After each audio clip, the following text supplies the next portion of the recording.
Are you ready? नमस्कार, मैं रेणुका शाह ने क्राइम पेट्रोल सतर्क में आप सबका स्वागत करती हूँ। ना ही खुद को नुकसान पहुँचाना आसान होता है और ना ही खुद की जान लेना आसान होता है। फिर भी लोग खुद को नुकसान पहुँचाते ही हैं और आत्महत्याएं भी करते हैं। ऐसे लोग जो आत्महत्या करते हैं, उनके परिवार वाले, दोस्त और साथी हमेशा ऐसे सवालों से जूझते रहते हैं जिनके जवाब उन्हें कभी मिलते ही नहीं। वो अपनी सारी जिंदगी अपनों को लेकर एक अनिश्चितता के भंवर में फंसे रहते हैं। हर समय एक डर को महसूस करना, किसी अनहोनी के होने की आशंका से भरे रहना उनकी जिंदगी का हिस्सा बन जाता है। आत्महत्या केवल आत्महत्या करने वाले के लिए ही नहीं, बल्कि उससे जुड़े लोगों के लिए भी उतनी ही डरावनी और दर्दनाक होती है। इसके बावजूद इंसान इस रास्ते को अपनाता क्यों है?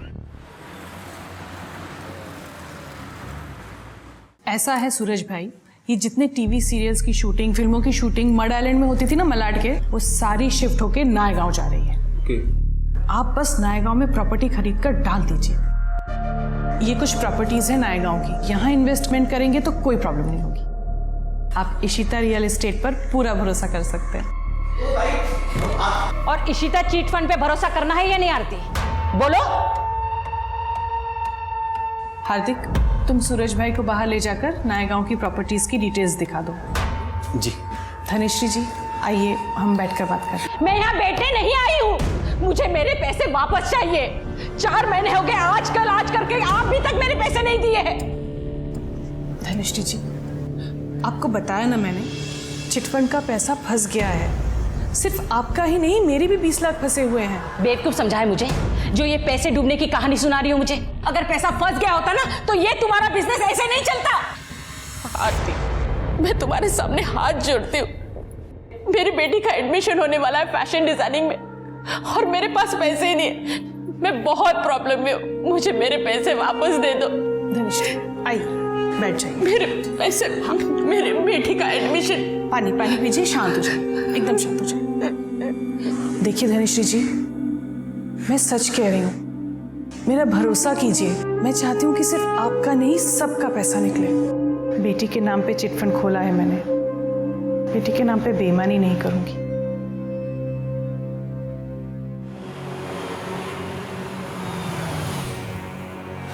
डोंट वरी यार इशिता, किसी को कुछ पता नहीं चलेगा। तुम आराम से घर जाओ, ठीक है? अंकल आंटी भी वेट कर रहे होंगे। हाँ। अरे मम्मी गई क्या? हाँ गई। ठीक है, बाय निखिल। बाय इशिता।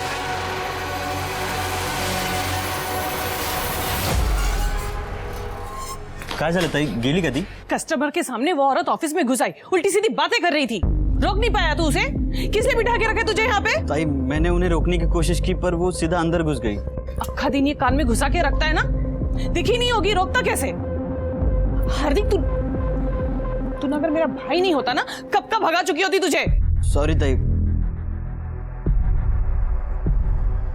वाह, तो अब लोग घर तक आने लगे हैं पैसे मांगने। हाँ, ये सब चल रहा है यहाँ पर।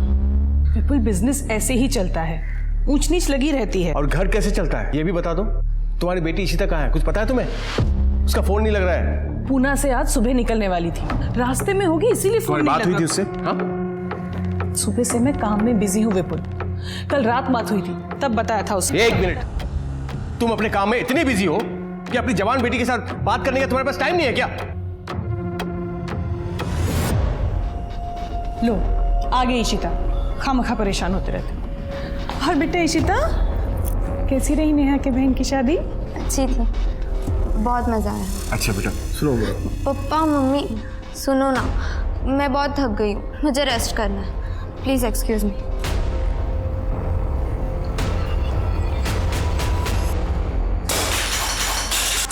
से बोले जा रही हो पैसों का अरेंजमेंट हो जाएगा, कब होगा अरेंजमेंट? एडमिशन की लास्ट डेट आ गई है, फीस कब भरूंगी मैं? कैसे भरूंगी मैं फैशन डिजाइनर? एक पल, ये छोड़ो मुझे तुम्हारी बात। मैं कह रही हूँ, मेरी बात सुनो। आरती ने कहा है वो जल्दी हमारे पैसे लौटा देगी। हाँ,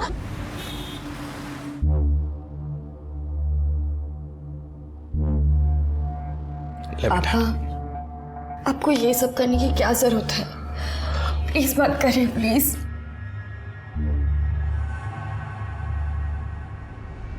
मेरा क्या है बेटा, बस तुम खुश रहो और मुझे क्या चाहिए? हाँ?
सर, ये लड़की का सुसाइड नोट।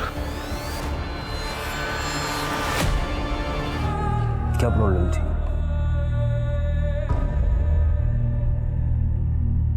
शिरके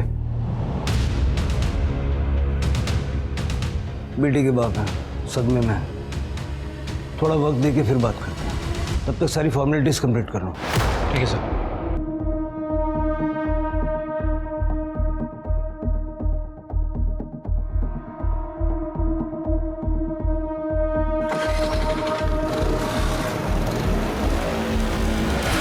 ये ऐसी हालत में कहाँ जा रहे हैं? तृप्ति, यहाँ की सिचुएशन संभालो। शिरके हेलो।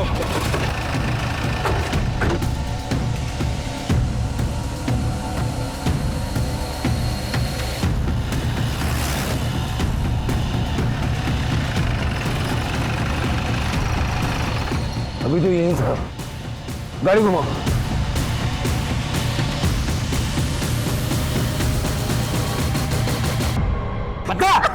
पता कहाँ है तेरी माँ? बोल बोल, कहाँ है तेरी माँ? बोल बोल आरती, कहाँ है तेरी माँ? बोल बोल। क्या कर रहे हैं? सर छोड़िए मत इनको, इसके माँ ने ही मेरे सोनाली को बाहर डाला है। बोल कहाँ है? छोड़ूंगा ना मैं तेरे। शिरके ले जाओ, लेके जाओ। सर छोड़ो मत। बोल बोल कहाँ है तेरी माँ? बोल। बेटा तुम ठीक हो? क्या नाम है तुम्हारा? इशिता पाटिल। ये आदमी क्या कह रहा था? सर मैं इसे नहीं जानती, ये घर पर आए और मम्मी कहाँ है पूछ रहे थे। जैसे ही मैंने बोला कि मम्मी घर पर नहीं है तो वो मेरा ही गला दबाने लगे। कहाँ है तुम्हारी मम्मी और पापा? सॉरी मम्मी, पता नहीं मुझे गुस्से में क्या हो जाता है। सॉरी। कोई बात नहीं बेटा, तू टेंशन मत ले, सब ठीक हो जाएगा। तू अभी आराम कर, सो जा। संभल के संभल के।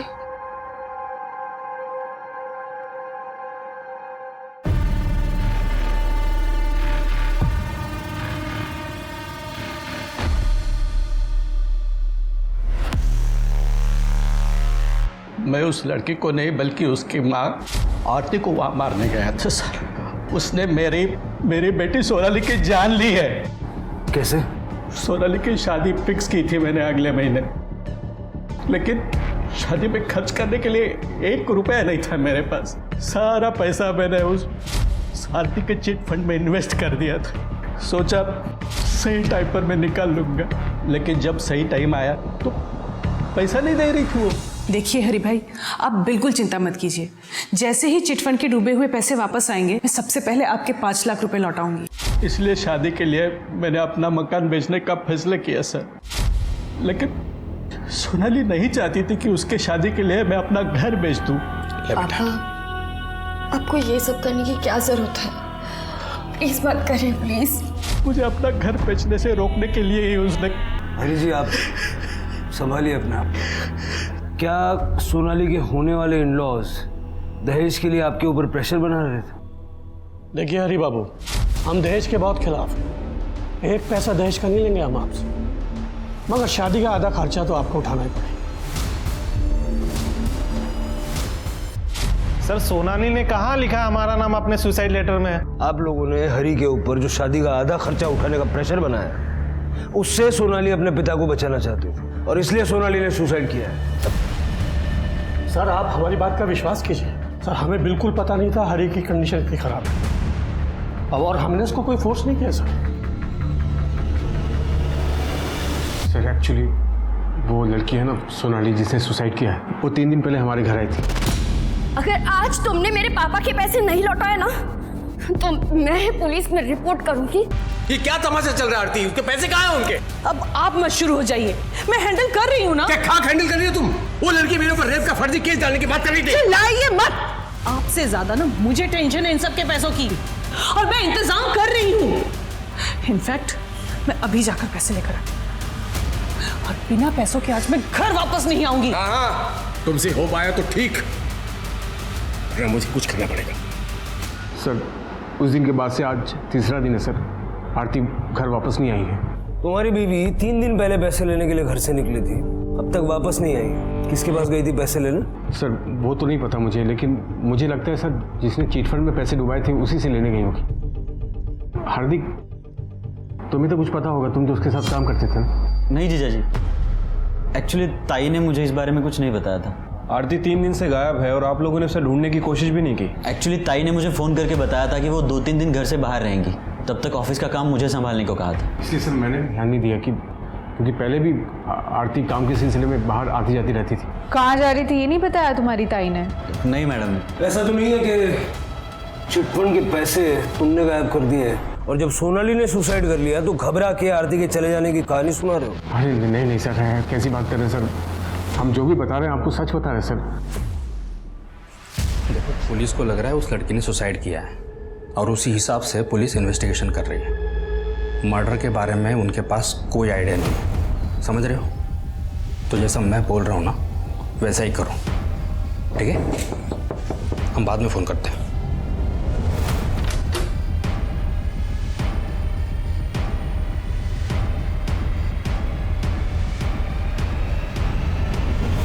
सोनाली ने अपनी जिंदगी एक झटके में खत्म कर ली थी और उसकी आत्महत्या के केस में आरती आरोपी थी जो गायब थी।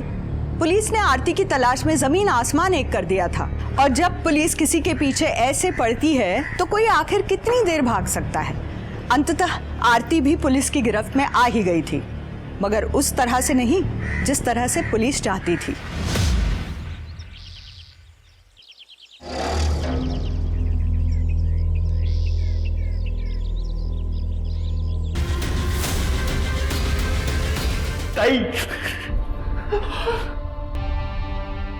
सर जब से चिटफंड का मामला हुआ था तब से कुछ लोग परेशान कर रहे थे आरती को पैसों को लेकर। चिटफंड के बारे में तो हम पता लगाएंगे ही। आप लोगों से मैं ये जानना चाहता हूँ कि किसी और के पास आरती को मारने की कोई और वजह हो सकती है? नहीं।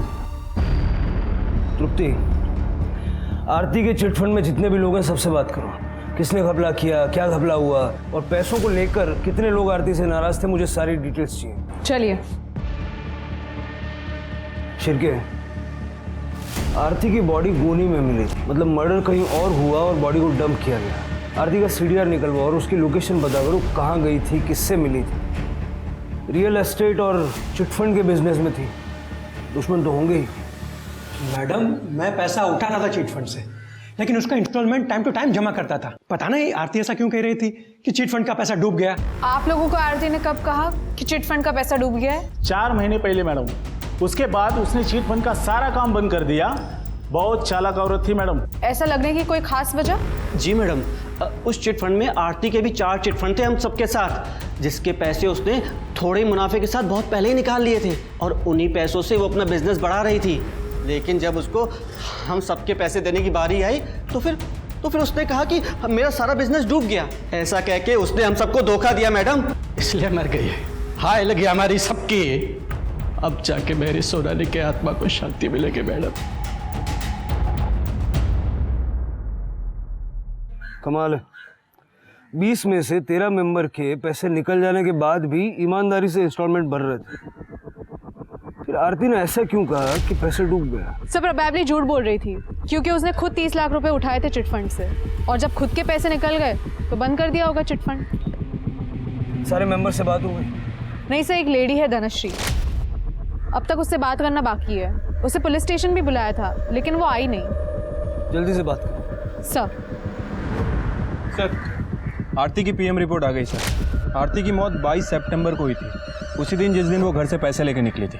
मतलब सोनाली की सुसाइड करने से पहले ही आरती को मार दिया गया था। मौत कैसे? सर डॉक्टर को आरती के गले पे शू प्रिंट मिला है। कोई सेक्सुअल असॉल्ट? नो सर, वैसे मैंने आरती के सीडीआर भी चेक किया है। आरती का फ़ोन बंद होने से पहले बहुत बार ट्रैवल किया था। 1 बजे के आसपास उसके घर पे था, 1:30 बजे शिवाजी नगर में और 2 बजे वापस अपने घर पे। आरती घर वापस आई थी? राइट सर, लेकिन 1 घंटे बाद वो दोबारा घर से निकल गई और उसके बाद तकरीबन 4 बजे के आसपास उसका फ़ोन स्विच ऑफ हो गया केएम कॉलेज के पीछे वाले जंगल में। शिवाजी नगर में क्या कर रही थी? आरती ने अपने घर से निकलने के बाद अपने भाई हार्दिक से बात की थी। एक्चुअली ताई ने मुझे फ़ोन करके बताया था कि वो 2-3 दिन घर से बाहर रहेंगी। लेकिन उससे पहले उसने राजन खरे को कॉल किया था। ये राजन खरे का ऑफिस है सर शिवाजी नगर में, और इसके पहले भी इन दोनों के बीच काफ़ी कॉल एक्सचेंज हुई है। लेट नाइट बातें क्या करते थे। और फिर हो सकता है सर। राजन खरे से बात करो, पता लगाओ दोनों के बीच चल क्या रहा था। और आरती के हस्बैंड विपुल और भाई हार्दिक को पुलिस स्टेशन बुलाओ, अलग अलग। ठीक है सर। क्या बताऊं मैडम, मैं उस चिट फंड के बारे में, मेरे तो सारे पैसे ही डूब गए। तो इस बात का आपको गुस्सा भी होगा आरती के ऊपर कि उसकी वजह से आपके पैसे डूब गए? गुस्सा तो बहुत आया था लेकिन ये कुछ कर नहीं पाई। पलक तू अंदर जा। नहीं, मैं नहीं जाऊंगी। मुझे भी सुनना है ना आरती के साथ क्या हुआ था, कैसे मरी थी वो हमारे पैसे ऊपर लेके गई थी या खाली हाथ गई? पलक मैंने कहा ना अंदर जाओ। लेकिन मरी कैसे वो? चलो अंदर जाओ। गुस्सा तो आएगा ना मैडम, उस आरती के भरोसे मैंने चिट फंड में पैसे डाले ताकि मुझे अच्छा रिटर्न मिले, पर उसने मेरे सारे पैसे डुबा दिए। मेरी बेटी का एडमिशन होने वाला था फैशन डिजाइनिंग में, सिर्फ पैसों की वजह से नहीं हो पाया। इस चिट फंड में पैसे कैसे डूबे, कुछ आइडिया है आपको? कोई पैसे वैसे नहीं डूबे, वो आरती ना हमारा पैसा खा गई है। ताई तिचं काम खूप ईमानदारीने करायची। चिट फंड में ज़रूर कोई प्रॉब्लम आई होगी, वरना ऐसे झूठ नहीं बोलते कि सब पैसा डूब गया। कॉल रिकॉर्ड्स के हिसाब से तुम्हारी ताई घर से 1 बजे निकली थी और 2 बजे घर लौट आई थी। तुम्हारे जीजा जी ने ये बात नहीं बताई, तुम बता सकते हो क्यों आई थी? सर 1 से 2 के बीच में तो मैं घर चला जाता हूँ लंच के लिए। या बाबतीत मी तुम्हाला काही नाही सांगू शकणार। तुम्हारी बहन और जीजा जी के बीच में रिश्ता कैसा? जहाँ तक मैं जानता हूँ सब ठीक ही था। 22 तारीख को घर से निकलने के बाद तुम्हारी ताई किसी राजन खरे को मिलने गई थी। बता सकते हो कौन है ये राजन खरे? राजन खरे नहीं माहिती सर। आरती मेरी प्रॉपर्टी को कमीशन बेस पे सेल किया करती थी और उसको भाड़े पे भी उठाती थी। 22 तारीख बता रहे ना आप? 22 तारीख को आरती ने मुझे कॉल भी किया था और वो मुझसे मिलने भी आई थी। आरती अपने घर से ये बोल के निकली थी कि वो चिट फंड के पैसे लेने जा रही है। मैं अभी जाकर पैसे लेकर आती हूँ। कहीं उसके चिट फंड के फ्रॉड में आप भी तो शामिल नहीं है? मिस्टर शिर्के, बात कहने से पहले सोच लेना चाहिए कि कहाँ बैठे हैं। इतना बड़ा बिजनेस है मेरा, ये तो संभलता नहीं और आप ये 2 कौड़ी के चिट फंड की बात कर रहे हैं मेरे सामने। तो फिर आप ही बताइए कि आरती आपसे मिलने क्यों आई थी? डेफिनेटली उसे मदद की जरूरत थी। राजन मुझे रुपयों की सख्त जरूरत है। कितने रुपए चाहिए? 45 लाख। अब 45 लाख रुपए किसी को कोई यूं तो नहीं दे देता। बस मैंने उससे वक्त मांगा था थोड़ा सोचने के लिए। आप बता रहे हैं कि उसका मर्डर हो गया। मुझे एक बात समझ नहीं आ रही है, आरती अपने पति से मदद मांगने की बजाय आपसे मदद मांगती है। आप दोनों एक दूसरे से काफ़ी बात करते थे ना, लेट नाइट्स कॉल भी एक्सचेंज होती थी आपसे। शिर्के जी आप अपनी बातों को कहीं और ही दिशा में ले जा रहे हैं। आप शायद भूल रहे हैं ये मुंबई है, यहाँ लोग रात भर जागते भी हैं और रात भर बातें भी करते हैं। मेरी और आरती की कॉल्स जितनी भी होती थी वो काम की होती थी। हम लोग प्रोफेशनल हैं। आप ये जो सोच रहे हैं ना इसको अपने तक ही रखें।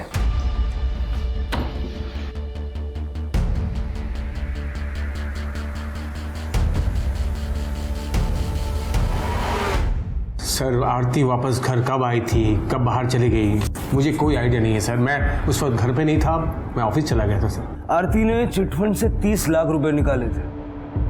उस 30 लाख का क्या किया ये तो पता होगा आपको?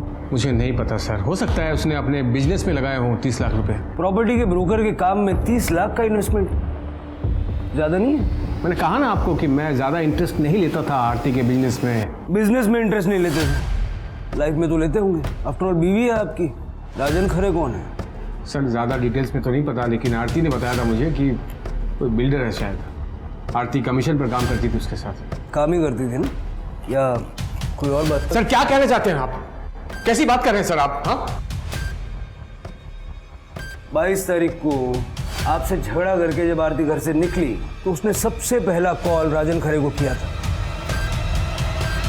तो शायद उससे मिलने भी गई थी। सर आप ये सवाल मुझसे क्यों पूछ रहे हैं सर? आप जाइए ना, पूछिए राजन से। आप किससे क्या पूछना है ये आप हमें मत बताइए। आपसे जितना पूछ रहा हूँ उसका जवाब दीजिए। क्या आपकी बीवी का राजन खरे के साथ अफेयर था? क्या आप ये जानते थे? सर आप जैसे सोच रहे हैं ना सर, आरती वैसी औरत नहीं थी।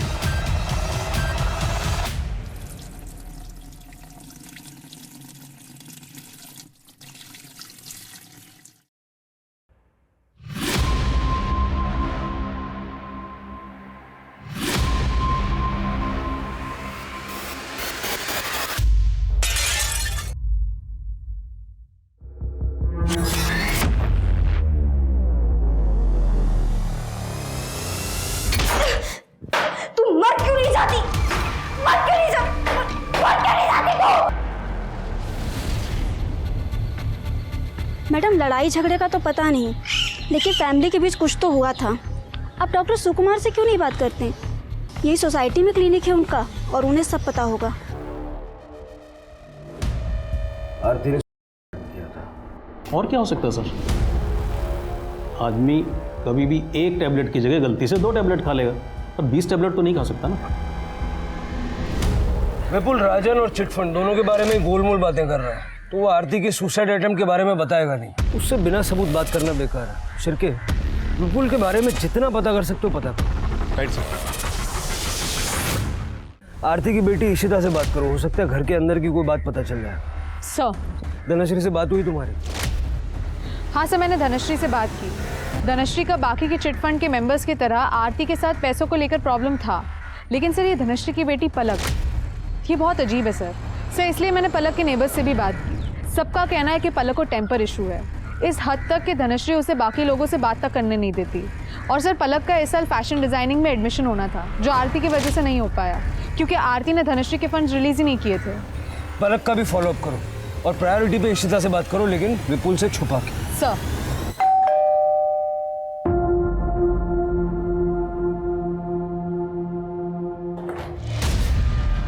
निखिल तुम यहाँ क्यों आए हो? पापा भी घर पर है।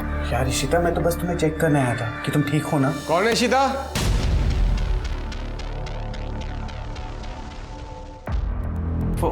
हेलो अंकल, कैसे हैं आप? वो अंकल मम्मी ने खाना भेजा था, बस वही देने आया था। ठीक है अंकल, मैं जा रहा हूँ। बाय इशिता।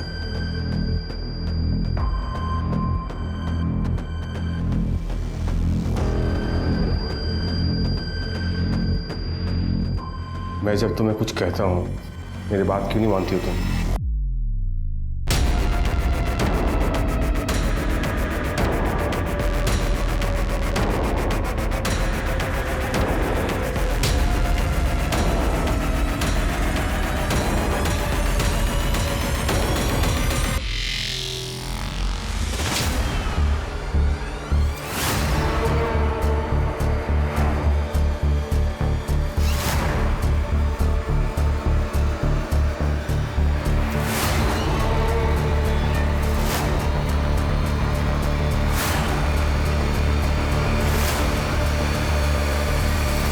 कौन था वो लड़का?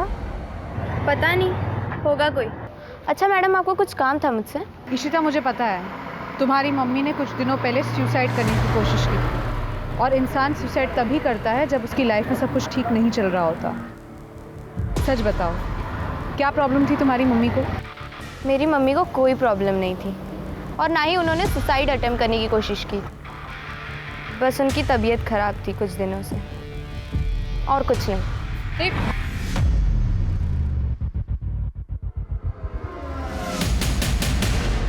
कहानी बहुत इंटरेस्टिंग सुनाई है तुमने, थोड़ी अजीब है। सर आपको इंटरेस्टिंग लग रही होगी, लेकिन मैं तो परेशान हो चुका हूँ सर। ये लड़की मेरे पीछे पड़ी है। कल तक बोल रही थी कि मर्डर कर दो, मर्डर कर दो, और आज अचानक से बोल रही है कि मैंने किसका मर्डर कर दिया है। आपने आरती को मारकर मेरा काम कर दिया, लेकिन आपने पेमेंट ही नहीं ली, और अगर आप पेमेंट नहीं लेंगे तो आपका उधार रह जाएगा।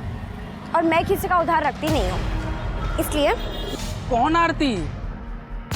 अरे आपने मारा तो था उसे, वो चलो ठीक है, तुम मेरे साथ चलो, मैं तुम्हें एक जगह पे लेके जाता हूँ, वहाँ जाके हिसाब करते हैं, है ना? हाँ? चलो। सर मैंने इंटरनेट पे चेक किया तो देखा वाकई एक आरती नाम की लेडी का मर्डर हो चुका था। तो मुझे लगा कि अगर ये ऐसी मेरे पीछे पड़ी रही ना तो एक दिन मुझे जेल भिजवा के ही मानेगी। तो सर मैं कैसे तैसे करके बहला फुसला के यहाँ तक उसको लेके आया। तो सर आप अभी देख लीजिएगा क्या करना है। कुछ ना कुछ तो किया होगा ना तुमने, ऐसे ही थोड़ी ना लड़की पीछे लग गई। अरे सर मैं एकदम सीधा साधा आदमी हूँ। मैंने खुद सुना था इसे फोन पे 2 लोगों की सुपारी लेते हुए, इसलिए मैं इसके पास आरती की सुपारी देने गई थी। तू शांत हो जा सर, इसकी बात पर विश्वास मत कीजिए, ये थोड़ी बीमार है। आप एक सेकंड चुप रहिए। क्या सुना था बेटा तुमने? अरे यार तू मेरी बात तो सुन पहले। देख, एक मर्डर का कम से कम 50,000 होगा, 2 का हुआ 1 लाख, और इसमें कोई कॉम्प्रोमाइज नहीं होगा, इतना तो देना ही पड़ेगा किसी भी हाल में। अरे सर मैं एक राइटर हूँ, क्राइम शोज लिखता हूँ, ऐसे ही किसी स्टोरी का डिस्कशन इसने सुना होगा सर, इसलिए, बाकी कुछ नहीं है। सर झूठ बोल रहा है ये, तू झूठ क्यों बोल रहा है? सर मैं अभी क्लियर करता हूँ। सर ये मेरा यूनियन कार्ड है, अगर आप चाहे तो यूनियन में फ़ोन करके पता कर सकते हैं। मम्मी ये लोग तो मेरा यकीन नहीं करे, पर तुम तो मानती हो ना।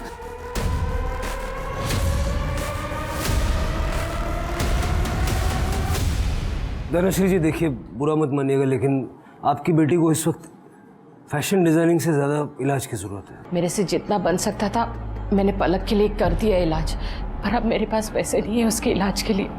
आप सिटी हॉस्पिटल में लेके जाइए पलक को, मैं वहाँ फ़ोन कर देता हूँ, इलाज भी अच्छा होगा और जो भी बिल होगा उसमें आपको राहत भी मिलेगी। ये मेरी तरफ से कुछ पैसे रख लीजिए। नहीं सर, ये मुझे नहीं चाहिए। ले लीजिए प्लीज़, ले लीजिए। और पैसों की ज़रूरत पड़े तो मांगने में संकोच मत कीजिएगा। धन्यवाद सर।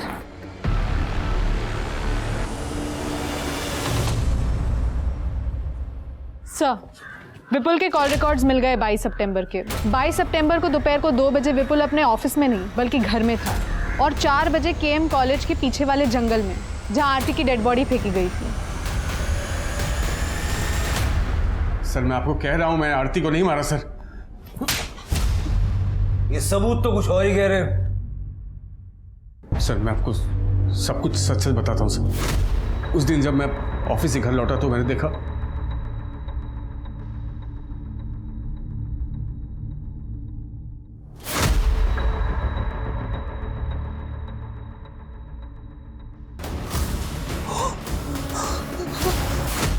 मेरा मतलब है कि तेरी बीवी को तेरे ही घर में किसी और ने मार दिया, और तुझे जब बॉडी मिली तो तू बिना किसी को बताए उसे डंप करके आ गया।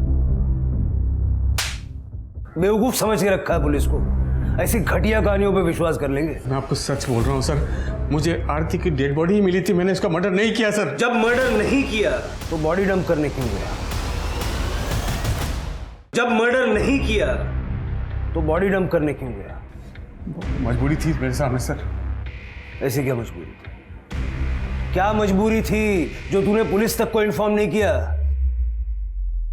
पापा मैं सच कह रही हूँ। मम्मी बेबी तो मर ही चुकी थी सर। अगर आप लोग को इन्फॉर्म करता तो आप लोग इशिता को जेल भिजवा देते, वो मैं कैसे होने देता सर? बाबू उसका मेरी बेटी है वो। तुम्हें लगता है कि इशिता ने आरती को मारा है? आरती, अगर तुमने सुसाइड करने की कोशिश नहीं की है तो इतनी सारी नींद की गोलियां तुम्हारे अंदर अपने आप चली गई। इशिता, इशिता, उसने मुझे रात में दूध पिलाया था। क्या? इशिता क्यों मारा अपनी मम्मी को? क्योंकि मम्मी को पता चल गया था कि मैं पुणे क्या करने गई थी। Are you ready? मम्मी ने मुझे और निखिल को बात करते हुए सुन लिया था। मैं तुम्हारे लिए कुछ दवाइयाँ लाया हूँ। निखिल, अगर तुम नहीं होते ना तो मैं अकेले ये प्रेगनेंसी टर्मिनेट नहीं करवा पाती, और मम्मी पापा को पता चलता तो वो मुझे जान से ही मार डालते।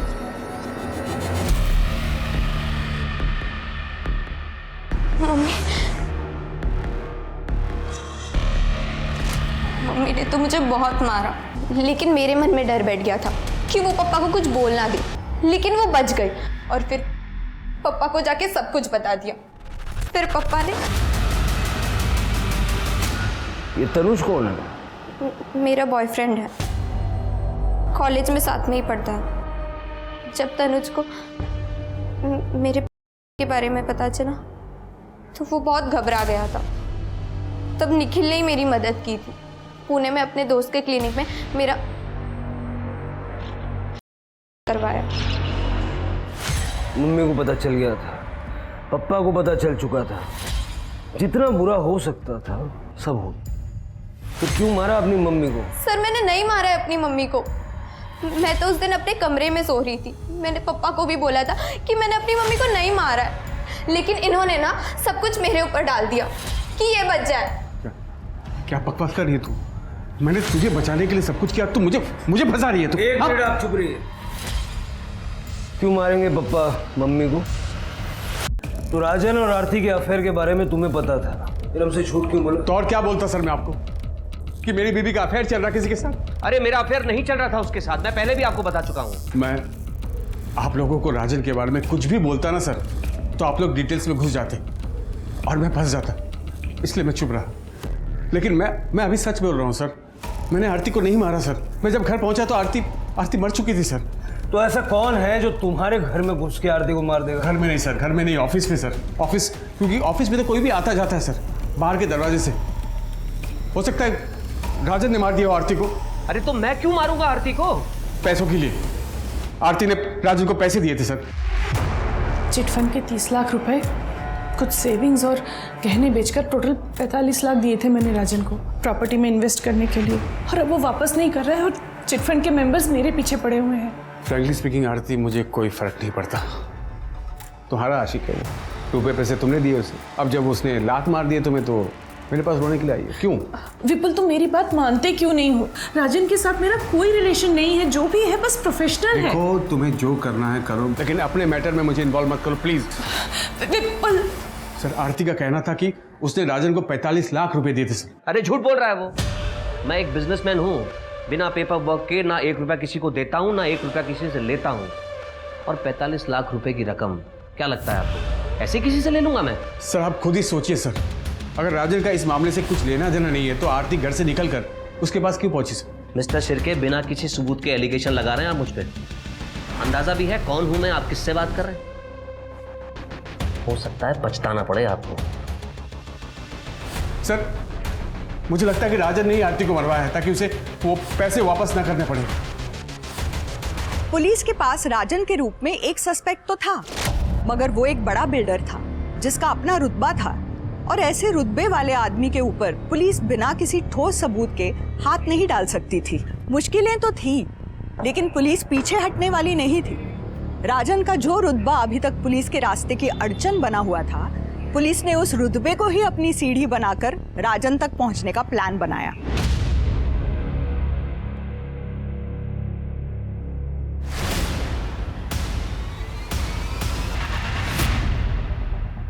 ड्रंक ड्राइविंग कर रहे थे आप? हाँ, वो कल रात पार्टी में लिया था, वही आया होगा रिपोर्ट पे। जो भी है, आपके ब्लड में अल्कोहल मिला है, सीसीटीवी में एक्सीडेंट रिकॉर्डेड है। केस तो बनेगा आपके खिलाफ, तगड़ा बनेगा। कम से कम 5 साल की सजा होगी। 5 साल? रुकिए, अपने लॉयर से बात करता हूँ। बैठ नीचे। क्या बदतमीजी है ये? क्या मैं अपने लॉयर से भी बात नहीं कर सकता? अपने लॉयर से अब कोर्ट में बात करना। क्या कह रहे थे ये? हम जानते नहीं है, हमें पता नहीं ये कौन है, पछताना पड़ेगा, यही कहा था ना शिर्के? अरे सर, आप कहाँ ये पुरानी बातें दिल पर लेके बैठ गए? क्या सोचा तुमने? मेरे जूनियर को बोल दोगे, मैं सुन लूंगा। शिर्के चार्जशीट बनाओ और डालो इसको अंदर। सर सॉरी सर, सॉरी बोल रहा हूँ मैं आपको, बड़ी वाली सॉरी बोल रहा हूँ। सॉरी प्लीज सर, प्लीज मुझे इस परेशानी से बचा लीजिए। देखिए, अगर आप मेरी हेल्प करेंगे तो मैं भी आपकी हेल्प करूंगा। आरती के दिए 45 लाख रुपए के बारे में मैं आपको सच बता दूंगा। तुम तो कह रहे थे कि आरती ने कोई पैसा तुम्हें दिया ही नहीं था। उसने मुझे 45 लाख रुपए दिए थे सर, और वो पैसा मैं उसको लौटाने भी वाला था। मार्केट डूब गया, सारा पैसा फंस गया सर। और दूसरी तरफ आरती डेस्परेट हो रही थी। उस रात भी वो मुझसे पैसे ही मांगने आई थी। राजन, लोग मेरे पीछे पड़े हुए हैं रुपयों के लिए, और पिछले 3 महीने में एक पैसा नहीं लौटाया तुमने। तो मैं क्या करूं?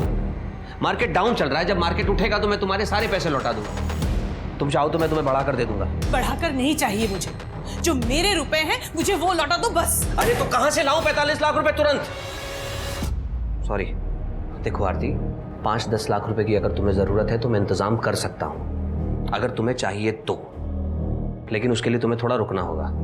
ठीक है, लेकिन आज मुझे कम से कम 10 लाख रुपए चाहिए।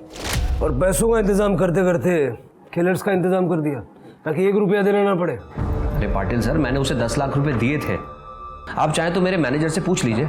जब तुमने आरती का मर्डर नहीं किया तो ये पैसे वाली बात हमें पहले क्यों नहीं बता दी? लालच में आ गया था सर, मुझे लगा मैं किसी को नहीं बताऊंगा तो वो 35 लाख रुपए मेरे हो जाएंगे। फिर वो 10 लाख रुपए कहाँ गए जो तुमने आरती को दिए थे? उसके घर में तो हमें कुछ भी नहीं मिला। सर उनसे पूछिए ना, आरती ने जिसे फोन करके बुलाया था, उन्हें पता होगा। किसको बुलाया? मुझे नहीं पता सर। आरती ने आखिरी कॉल किसे की थी? शिर्के, उठाओ उसे। करने शिंदे मैडम हाथ पटवा। सर अब तो मैंने आपको सब सच सच बता दिया है, प्लीज मुझे इस केस से बाहर निकालिए। सर, आपने बुलाया था? सर ये तो वही औरत है जिसका एक्सीडेंट हुआ था मेरी कार से। सर ये तो जिंदा है। केस सॉल्व राजन जी, आप जा सकते हैं।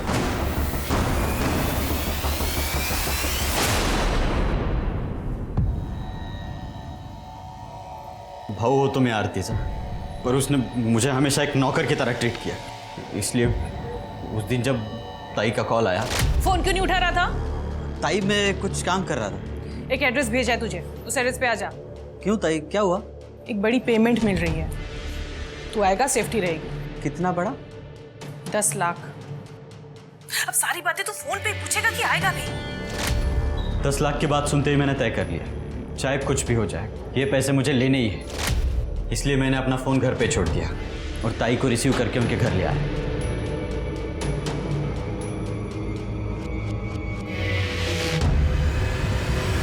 पैसों की लालच में इतना अंधा हो गया, सगी बहन को मार डाला। बहुत पुरानी कहावत है कि जिस डाल पर बैठो कभी उस डाल को नहीं काटना चाहिए।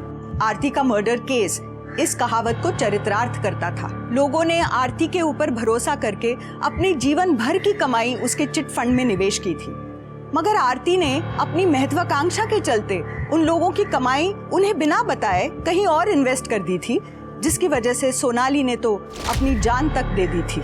आरती के मन में खोट नहीं थी, मगर उसने अपने ऊपर विश्वास करने वाले लोगों से झूठ तो बोला ही था। और जब आप किसी का विश्वास तोड़ सकते हो तो कोई आपका विश्वास भी तो तोड़ सकता है। अपने पैसों को लेकर हमेशा सतर्क रहे। कहीं भी पैसे इन्वेस्ट करने हो तो लोगों की बातों पर भरोसा करने से पहले अपने फाइनेंशियल एडवाइजर या किसी जानकार से पता लगाने की कोशिश जरूर करें। इसी सलाह के साथ अब मैं रेणुका शाहने आपसे विदा लेती हूँ। हम फिर मिलेंगे ऐसी एक कहानी के साथ जो रखेगी आपको सतर्क और जिंदगी को सुरक्षित। तब तक अपना और अपने परिवार का ख्याल रखिए और देखते रहिए क्राइम पेट्रोल सतर्क। जय हिंद।